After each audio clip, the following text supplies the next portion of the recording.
Three, two, one. Welcome everybody to the Squared Circle, episode 3. With me tonight, I have my buddy Justin Hi, Botter at Twitter. and the infamous John Judd. Golly, Banff There. at Banff on Twitter. So today we got another podcast coming at you live, a few days late, but not much to talk about this week. Apparently, it was a pretty bad Raw in general. Nothing on it even worth talking about. We're really just going to talk about pretty much because we're 2 weeks away from WrestleMania. So we're going to talk about that today. Let's go talk to John real quick. Let's talk about this Mania card. What besides like not even the main event, besides Triple H's Dan and Bryan, anything worth watching? No, it really feels like it's like a low ball gimmick pay-per-view. It feels like Hell in the Cell pay-per-view. It doesn't even feel like it's the grandest stage of them all, WrestleMania. You got nobody important in this 30-man over-the-top battle royal. You got that fatal four-way tag match with the Los Matadors. You're gonna get a WrestleMania match? Are you kidding me? Are you kidding me? The only thing really worth watching is those main events and Daniel Bryan, John Cena stealing the show. Or Bray Wyatt, excuse me, stealing the show. Yeah, Justin, what do you think about this Mania card? I know you're a Shield guy, so they got their little match. You think that's gonna be worth watching, or is this just the worst Mania card ever? It's one of the worst in like recently. Yeah, I mean I love the Shield and everything, but Kane and the corporate outlaws now. It's just like they got to fit them in somehow. They're under contract, so why not throw them in Mania in a useless match? Hopefully, the Shield destroys them and continues to go on. But this Mania is just it needs some saving. I just don't know how they're gonna do it. They've dug themselves into a hole. Yeah, I'm pretty fearful right now. It's we're less than 2 weeks away from the biggest event in wrestling of the year. It's the Super Bowl of wrestling, and we have nothing. I mean, there's absolutely nothing going on. Dan and Bryan wasn't even at Raw this week. How do you have your biggest superstar, who's going to be, possibly, going to be in the main event of WrestleMania, and not even be at Raw? They're hurting right now. They're hurting bad. CM Punk, I think, is one of the big reasons too. They had a lot of Oh my I think a God. lot. They Shut had a up, lot. John. They had a lot going with him. I think they had big plans for him, and now he's gone. I mean, actually, he was seen with Cole Cabana at a Blackhawks game. Maybe possible return to Ring of Honor. I didn't know. No Ring of Honor. No, no. Why do you guys do this to me every week? I don't even want to look at the camera. Because we know you hate it.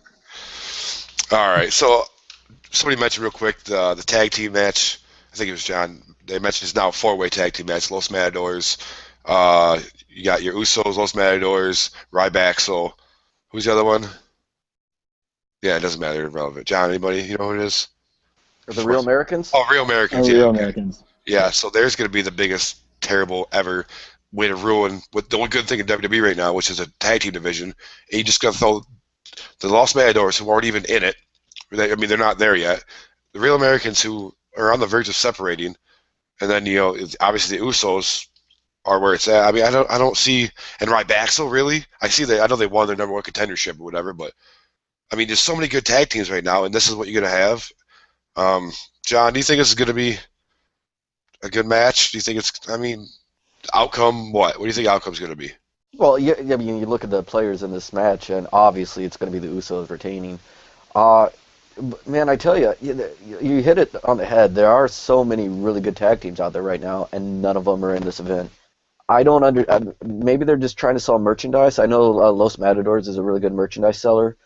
Uh, Boy, I don't know what they're thinking. And there's really no build to it either. We're less than 2 weeks away, and you got 4 teams with no history at all on the big stage. I don't know what WWE's thinking. Yeah, I don't get it. The Shield just had a big fight with Cesaro and the Real American and Jack Swagger, and now all of a sudden that's gone out the window, and they're just going to go onto this fatal 4-way. It doesn't make any sense to me how this writing is intertwined with each other from one week to another. It's just like it feels like WCW. They're throwing things all over the place, and nothing's set up right. Justin, what do you think? I'm thinking it's more of like Little League Baseball right now. it's like everybody gets their chance like to play, and they're doing it at a WrestleMania because you've got the 30-man battle royal. They're just throwing everybody that they possibly can into it and be like, well, you're going to see everybody. You're going to see everybody at WrestleMania. Everybody gets the chance to shine. And it's like, no, we want to see like good matches. Like have a nice tag team match for those belts. Don't make it a 4-way cluster, but just no. Who's ever booking this is obviously on opium because they just throw whatever they feel goes into their clouded head and be like, well, it's WrestleMania, so let's just do whatever I want to. It doesn't make sense. I mean, just like he said, Real Americans were feuding with the Shield, and then just they're not anymore. Corporate Kane and Corporate Outlaws are, well, it's more of a stable now, but it would fit, but it still doesn't make sense. So I swear they're just trying to get as many superstars in on this night as possible.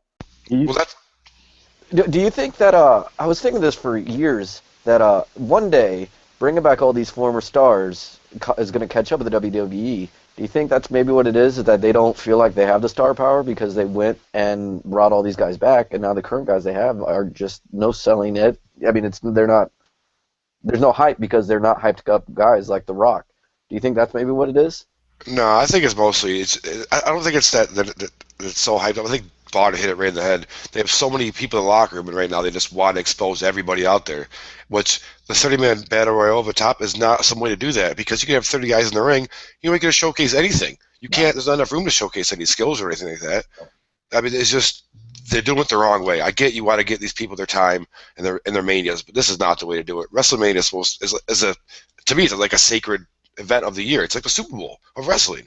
It's supposed to be the best pay-per-view of the year, and right now it's looking like it's about to be the worst of the year, and that's terrible. If this is gonna be the worst of the year, what do we have to look forward to for the rest of the year? Yeah, and it's supposed to be like super because it's the 30th one. It's the 30th anniversary of it.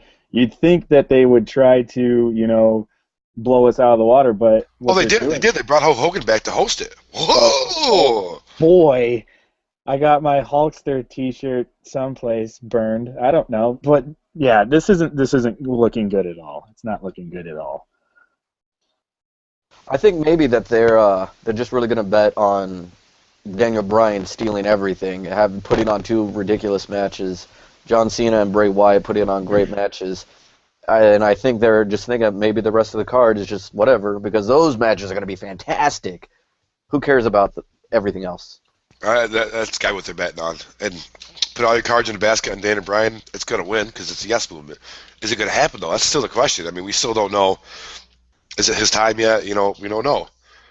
Anyways, we're talking about the next subject real quick. John, you wrote an article on this yesterday. Christian was set to face Biggie Lason on main event last night for the Intercontinental Championship and was scratched before the match for concussion. Now, I've heard this is a true injury. And we know in the WWE how that works. Ask Dolph Ziggler how far back you can get pushed for concussion.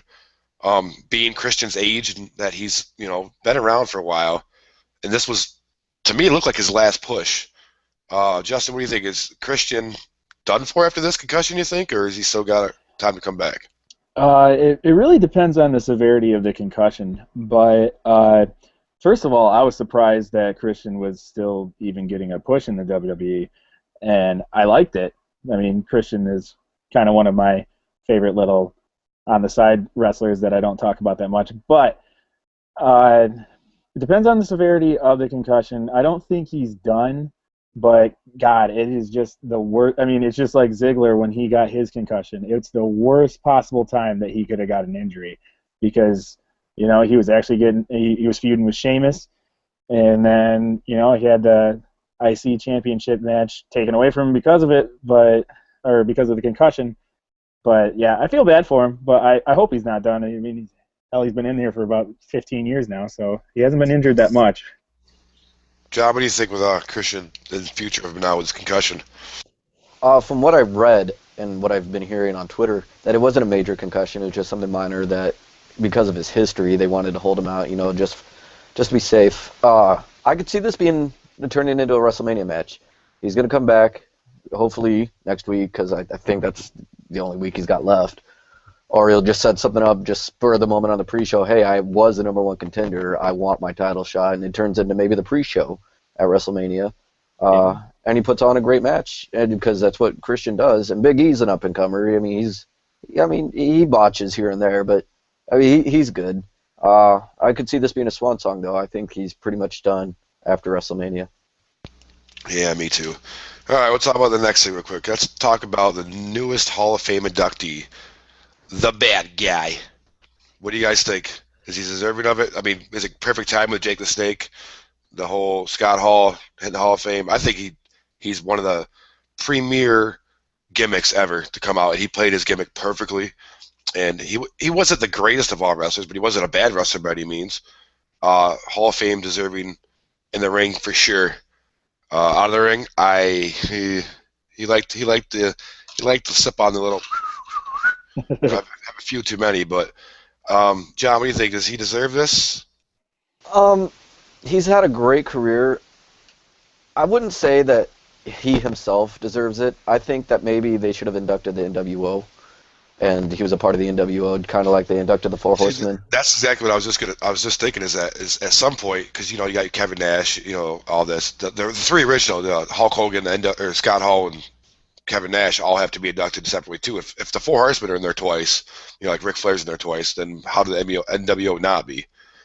Well, Ric Flair's the only one that's in there twice. The rest of I think, Arn Anderson too, I think. But the other two guys, they're not in there individually, I don't think. That's because you can't name them and they were terrible individually. When in Rome. That doesn't make sense. I'm still learning it. Anyways, keep continuing on. You don't think he deserves the NWO? No, I don't think he deserves it yet. I think he give him another year with his sobriety. Maybe get his son into WWE, get him back on TV so he's fresh in people's mind again. Because I mean, people only know him now as a really bad alcoholic. They only know him going downhill. They don't. A lot of the kids nowadays, they don't know who Razor Ramon is. Hey, yo, they don't get that. They're like, oh, that guy. All right, cool, awesome. But it's he. I think after a few more years, I think Kevin Nash deserves it going before he does. Yeah, Justin, what do you think about Scott Hall of Fame inductee? I think based on just I go by accolades quite a bit. He held the IC championship 4 times when the IC belt was actually that never happened before. That was like insane to hold it that many times back then. Yeah, and that's when the IC belt actually meant something. It's not like, people actually, they had ladder matches for it. Now you see it. Just like it was defended on main event. It doesn't mean as much as it used to. Based on Scott's out of the ring things, I think it's a good timing to put him in the Hall of Fame because it might be like a confidence booster for him, so he'll stay clean. Maybe WWE did that. Like, look, Scott, you're gonna die. Here's what we actually think of you. You should probably think this way of yourself so you don't croak. That's just my thing. But in ring he wasn't bad. He wasn't bad on the mic. But Hall of Fame worthy, yeah. Just based on his he put on some good matches, and he was 4-time IC champ, and then went on to do NWO. But I find it funny that they're not inducting Scott Hall into the Hall of Fame. They're inducting Razor Ramon. Yeah, well, it's Scott Hall, Razor Ramon. Yeah, I know, I think you're looking too deep into it, honestly. Yeah, I know, but it's still. You think you'd induct the actual person, but yeah. Oh well. I think he's deserving of it. The ladder match with Shawn Michaels, the Intercontinental Championship match with the 1-2-3 Kid, NWO alone. That's part of it now. That's part of WWE. They own it. So whatever happened in WCW now qualifies you for Hall of Fame in WWE. And the NWO thing was a game changer. That put WCW above WWE for almost 2 years in ratings. It was also the downfall, though. It was also a downfall. Yes, you're right. But it was also the only reason why they got the ratings to begin with was them. So it was good, the A and the nay. But I think with His accolades in the ring, I don't really think you can count what he's done outside the ring for Hall of Fame. I mean, I get it. You got to have somebody that's uh, a good example for your children. Does he deserve it? Yeah, he's trying to get so he's not still being a drunk. He's trying to be sober. He's trying to get better. He did the DDP yoga. Same with Jake the Snake. You know, they're both getting developed at the same time of the year or the same year, which I think is awesome. Which maybe it's meant to be that way, but I think he's very deserving of it, and I'm glad to see him get in the Hall of Fame. I kind of weirded out that he's in there before Kevin Nash, so Yeah. it kind of throws me off a little bit. I've got a new thing that the WWE Hall of Fame should have a DDP yoga survivor wing, and then anybody who does DDP yoga just automatically gets a free pass. Makes sense. All right, the next thing we're talking about is this past week's Raw and how there was no Daniel Bryan on the Raw at all. Who is writing this show right now? Who? I don't get it. Vince Russo is probably hanging himself someplace right now. He can't believe how bad their writing staff is. Although he did do so good for WCW when he went anyways. Anyways, that's besides the point. How do you have an entire Raw 2 weeks before WrestleMania without Daniel Bryan on the show? Somebody take that. I don't even. I'll go first. You don't do that. That's all there is to it. You don't. Yeah, he got beat up, and they even said it in the beginning of Raw. Oh, he's not going to be here tonight, and immediately you think, oh yeah, he's going to be there. But he's like, no, I'm not going to be there. And then you don't say that. You don't do that. I mean, he's got to get he's got such little time left, to not be the whipping boy that he can possibly show some strength and everything like that he's going to be able to beat Triple H at WrestleMania. But you don't just X him out, and especially at like a good crowd in Brooklyn. Brooklyn is one of the better ones for, off the wall chants and everything like that, and they get really energized. But that whole Raw, they just neutralized the whole crowd. The biggest pop was for Dolph Ziggler, which is justified because he's awesome. Don't forget about the CM Punk chants that were going on the entire show. Oh yeah. There was still yes chants. There was still CM Punk chants, and Ziggler was over in Brooklyn. So that's telling you how something you run your company, because Ziggler didn't even win that match. But that's besides the point. You don't leave out Bryan with 2 weeks to go in WrestleMania. It's just poor decision making, and it's just telling you it's just a little microcosm of how this whole year has been leading up to WrestleMania. I mean, they have a bright spot and then just terrible for weeks. So shouldn't surprise us. John, your take on this whole thing? I read today that he was actually there, which upsets me even more, that he was at Raw, and they just didn't utilize him.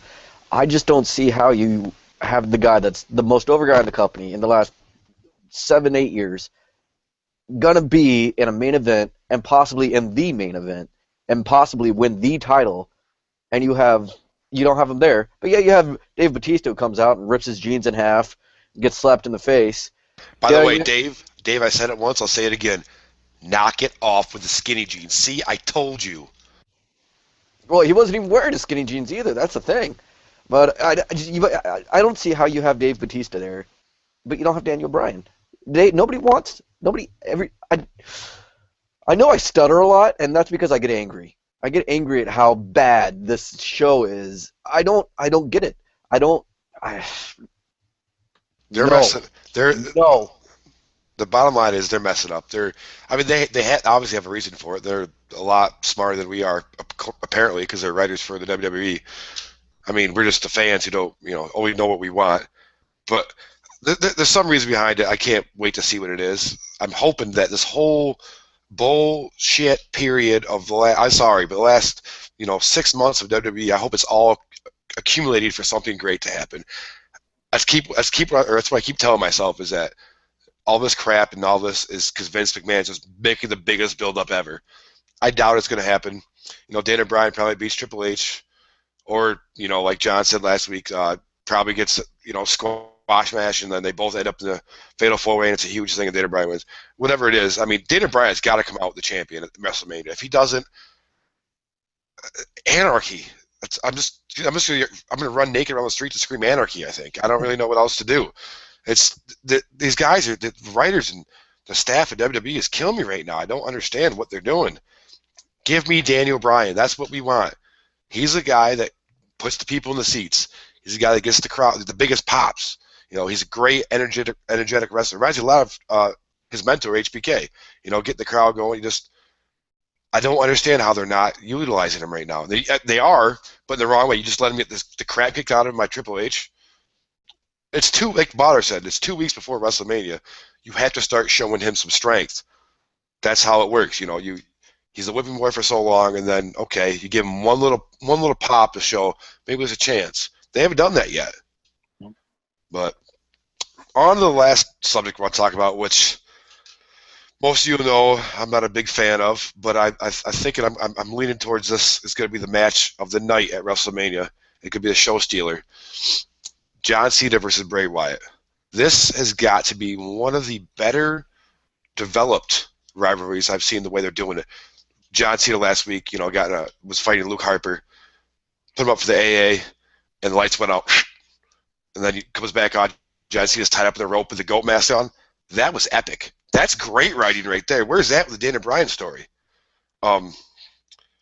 Justin, tell me what you think about this whole Cena Wyatt thing, and if you think it's going to be the show stealer or not. I definitely have to think it's going to be right on par with, Bryan and Triple H, or depending on what happens to that, Bryan and the Triple Threat.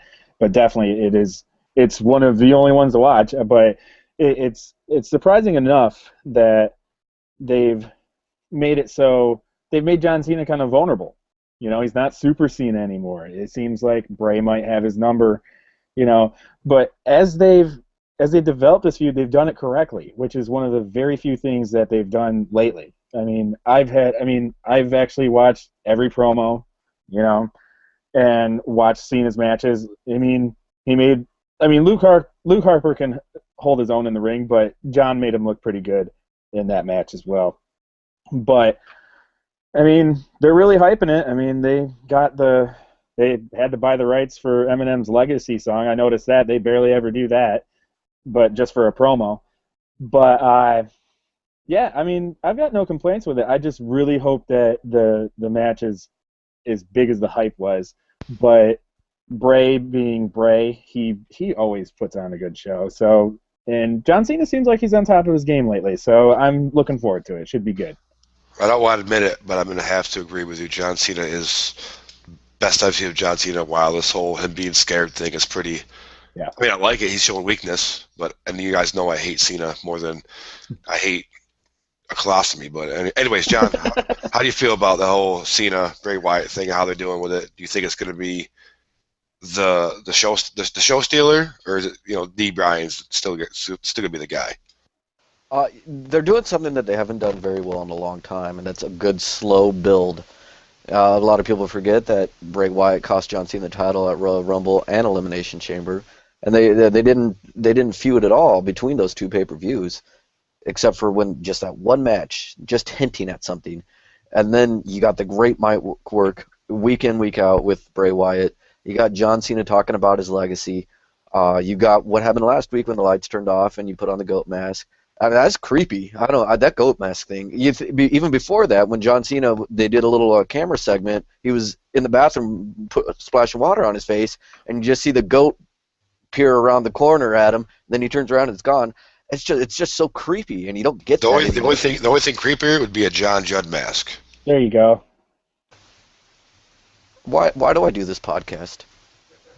Because continue. Sorry, keep going.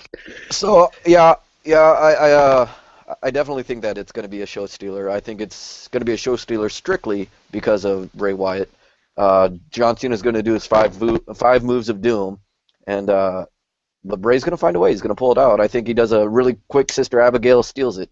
But I think that's the way you got to go. If you're going to steal the show and have a great match, you don't just sit there and crawl and then you cover the guy. No, you shock the fans into the win, immediate. And I think that's what's going to happen. I think it's going to steal the show. I think it'll be a 9 out of 10 match. I think Daniel Bryan and Triple H will be like an 8 out of 9 or 8 out of 10. I like the idea. Get the crowd going quickly. You know, it's probably going to be an earlier match. Um, all right, so we'll leave on this. What are we thinking are going to happen, like we do every weekend? What are we going to think is going to happen in the next 2 weeks to help us think Mania is going to be better? Justin, anything? Can they do anything to fix this terrible card they have right now? Or are they too deep? They too deep in it. Uh, man, they got to do something quick. I don't know what they could possibly do. Sure, would help if we had CM Punk. It'd be a lot easier. But shut up, John. But it is true. But with they got to do something with Daniel Bryan soon. They got to make him look like he's not a punk. You know, he's got to get into.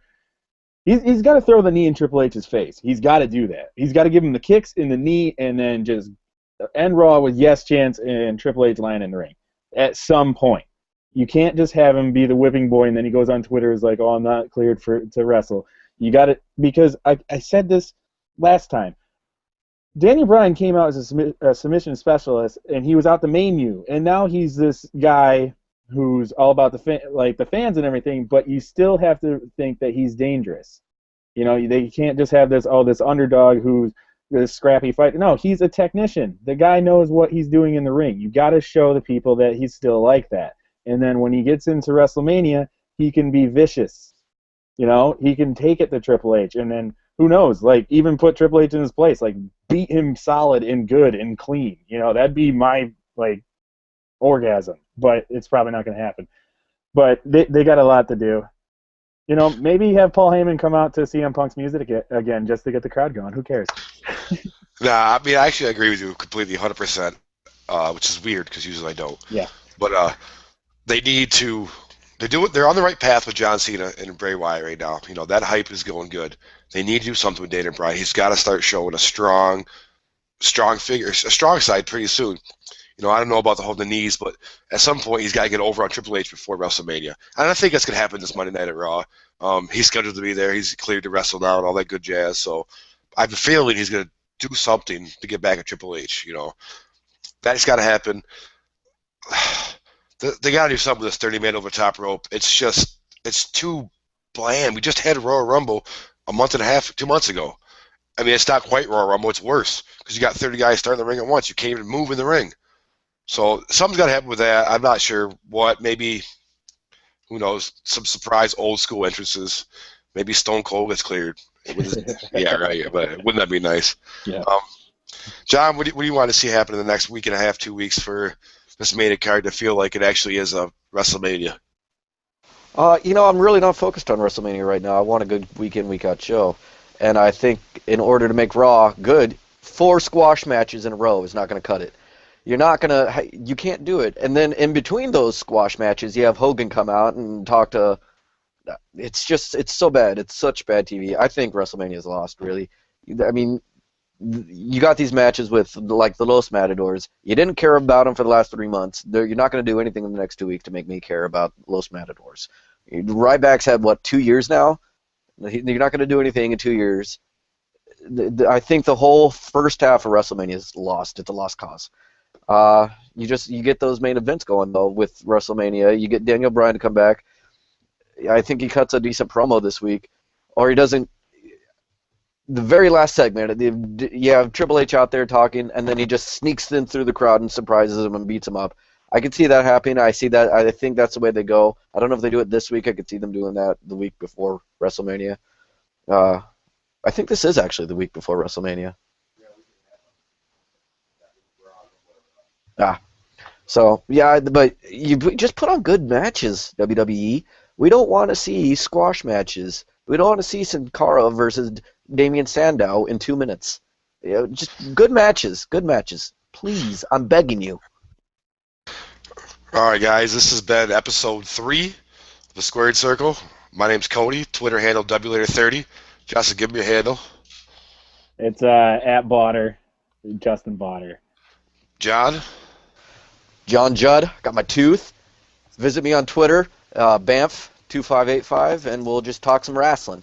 Yeah, hit us all up, guys. Anything you want to talk about, you disagree, you agree. Visit sports-kings.com. Hit the combat site. Say hi. Hear our articles. See you next week.